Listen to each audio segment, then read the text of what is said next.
Welcome to Let the Quran Speak. I'm Aisha, your host. As we continue our discussion on exploring various misunderstood hadith, let's focus today on problematic hadith related to medicine. How should we understand hadith that contradict medical knowledge? Let's find out by talking to Dr. Shabir Ally. Welcome to the show, Dr. Shabir. Pleasure to be on. So we're talking today about specific problematic hadith within the field of medicine. Now, is this something that's a recent discovery, or has it been around for a while? Well, Ibn Khaldun, from about 600 years ago, more, said that what the Prophet, peace be upon him, was prescribing, as mentioned in the Hadith, in terms of cures, are the kinds of folk remedy that were known even before Islam, and people from long experience just tried things, they knew that these things work, but they have not been so well clinically tested. But nevertheless, given the time and circumstance, the Prophet, peace be upon him, like every wise man of his time, would have prescribed the kinds of things which people knew to be working. So that's one aspect of it. But Fazlur Rahman, a university professor in Chicago in the 1960s, wrote about this in his book entitled Health and Medicine in the Islamic Tradition. And he pointed out that going beyond what Ibn Khaldun said, there are clearly statements in the Hadith which we should not attribute to the Prophet, peace be upon him. Because of the earlier reason that you mentioned, that it was around before the time of the Prophet, and maybe he may have used it as well. So because of that? Or? In addition to that, Fazlur Rahman points out that some hadith clearly prescribe things which are not workable, or we have no reason to believe that they are true, even going beyond the folk remedies. And Dr. Maurice Bouquet, in his book, The Bible, Quran and Science, has also pointed out that there are some hadith in this area which are not believable. So let me give some examples, and it becomes clear. I was just going to ask you to do that. So, for example, there is a hadith that says if somebody eats 7 ajwa dates in the morning, then that person will be saved from no poison or possession will overtake him that day.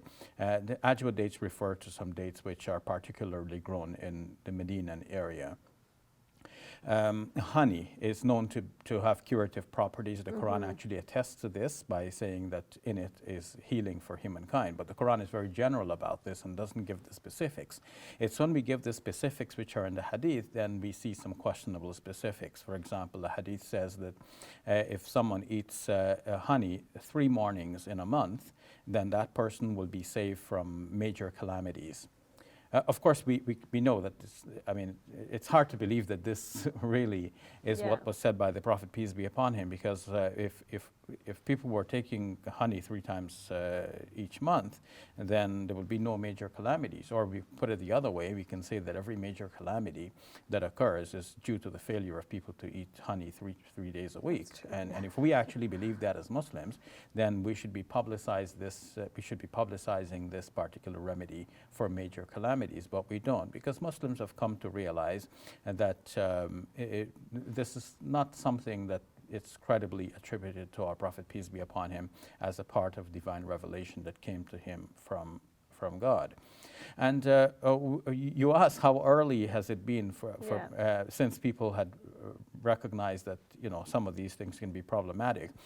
One of the cures that is mentioned in Hadith a lot is what is referred to as hijama in the Arabic, or we might refer to it as wet cupping in English. This is a part of ancient medicine practiced by the Chinese and many civilizations in the past. And in some alternative medicine contexts, that is part of a cure that is mentioned as well, where a cup is placed on the body to create a sort of a suction, and then blood is drawn out, and it is thought that this draws out some bad blood, or blood with some negative chemicals or whatever. This is the way it's presented in the Islamic tradition as well, or? This is what is known about cupping in general. Now come to the hadith about this. You have various hadiths which recommend cupping, and that is not so much my discussion here. But now, when it comes to very specific things, like, for example, hadith says that if you get cupping done on the 17th, 19th, and 21st day of the month, then you will be saved from all diseases. So this is a very broad statement, and why these specific dates? Is there something magical about this? It does not. There does not seem to be any physical connection between those dates and the result, even if you say that this result will obtain. And it is even said that the Prophet, peace be upon him, said that if you have the cupping done in your head and between your shoulders, then you will not need any other treatment for any other disease. There's a hadith that says that specifically? That says this specifically, yes. But you were asking how early did people recognize that you can't really follow these dictates.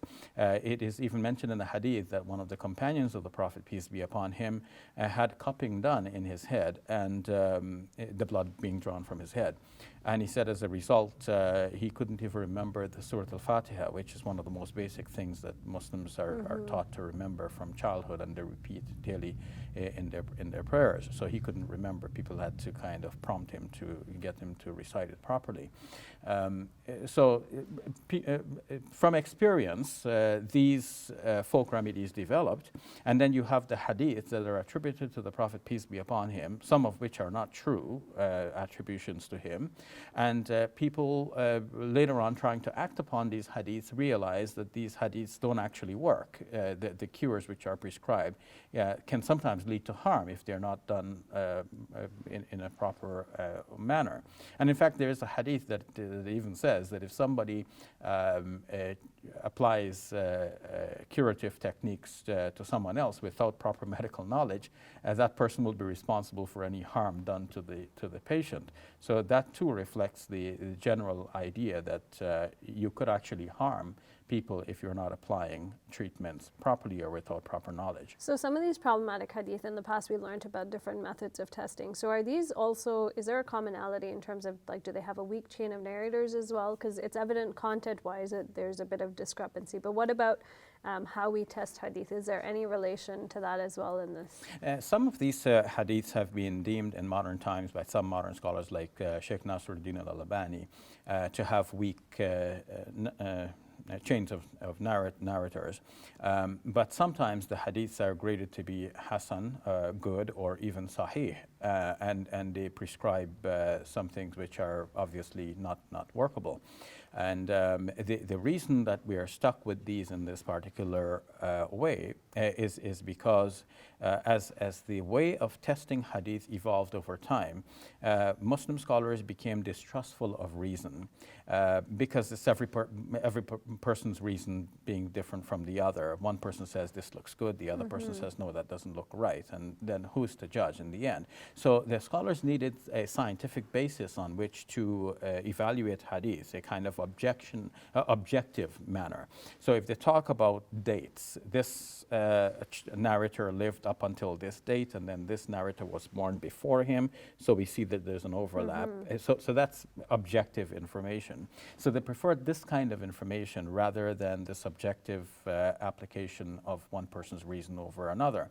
And this is part of the reasons, the many reasons, one of the many reasons why the hadith came to be approved.